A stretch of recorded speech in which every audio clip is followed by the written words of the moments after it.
Today, here's a couple of tips when you're renting from Turo. The first one is, when you're selecting your car, add about $10 to $12 a day for your fees that you don't see when you see the daily rate.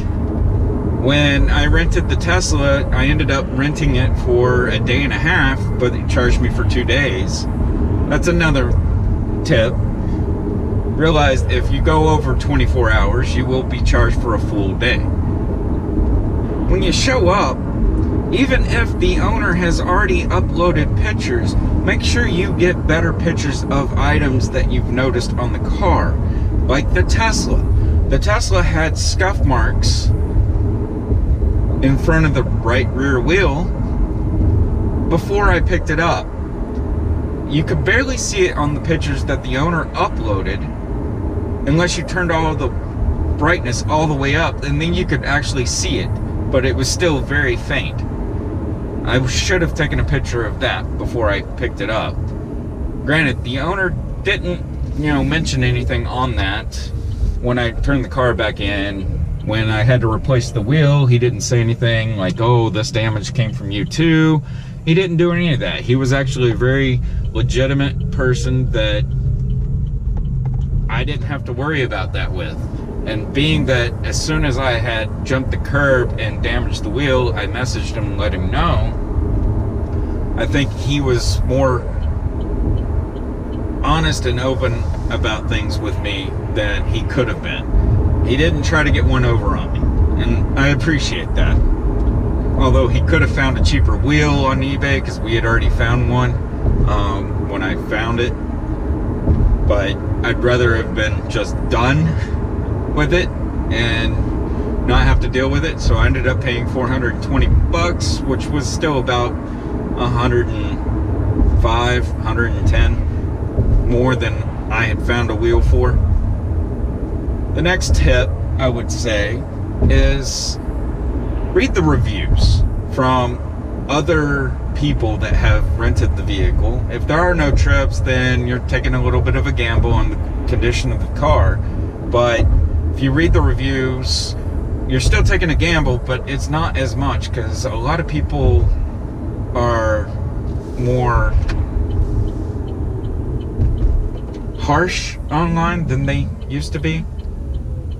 Even with that, the Porsche Cayman S that I rented for my last weekend in Vegas, it was definitely not in the condition I expected it in.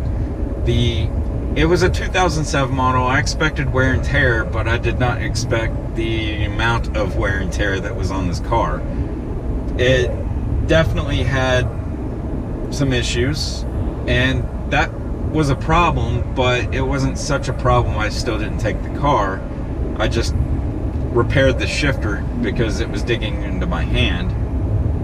On top of, when we got up to about 60 miles an hour, the whole car would vibrate, the steering would vibrate, your butt would vibrate.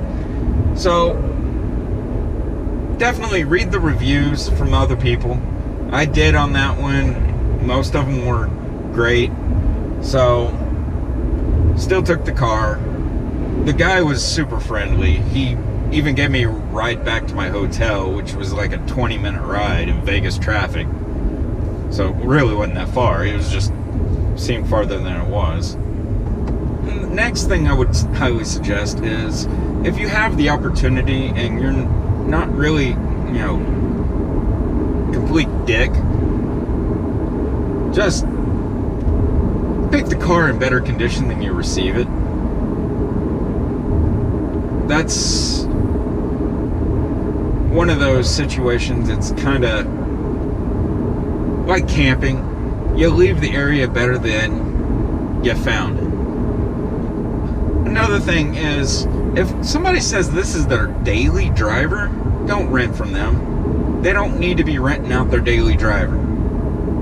Because anything that happens to that car that maybe makes it go down, they're going to try to get one over on you. At least that's my personal opinion.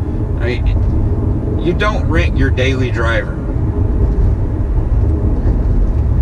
this is my daily. I wouldn't mind throwing it on Turo to get the word out about the Bolt, but I'm not going to do that until I get my other car up and running and I can drive that back and forth to work. And that's projected to be 6 weeks away. Open communication with the person you're renting the vehicle from. Be honest and open about it. I rented a Polaris Slingshot from Turo. That was a lot of fun. And I honestly probably said stuff I shouldn't have, because I let him know that that back tire would light up quicker than anything. And it did. Like, you barely got on it pulling out from a stop sign and that back tire would go whoop. Like, what do you expect? You got cheap wheels and tires on it. Cheap tires. In conclusion, those are just a few things that I would highly recommend if you're renting from Turo. It's still a great app. You can still find some great cars on there to rent. But you gotta be leery of something. Out of the 3 trips that I've taken with Turo, I will say that overall I've had a great experience with it. Yes, I screwed up with the first rental.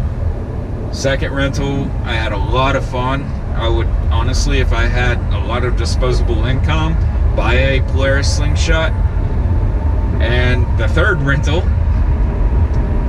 yeah, that was probably the worst experience I've had with Turo. And I'll still use Turo the next time I go out of town on traveling, and honestly want to get content for the YouTube channel or just get around. But y'all have a great day, and hopefully this video is helpful for anybody that's looking to rent on Turo. Later.